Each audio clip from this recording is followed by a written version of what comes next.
teachers. Hello to my friends. Today I'm Rudraksh from class 4th A.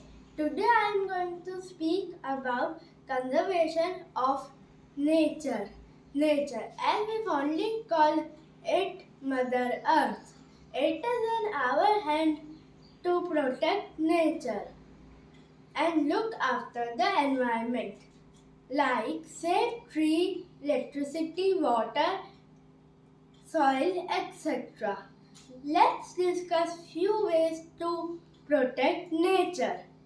Number 1, plant more trees. Number 2, save energy. Number 3, don't waste water. Number 4, replace plastic bags. Number 5, recycle the waste. Number 6, respect and look after the animal around you.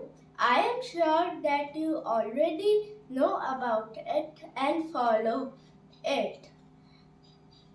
In the end, I would like to say reduce, reuse, recycle, save earth, save nature. Thank you.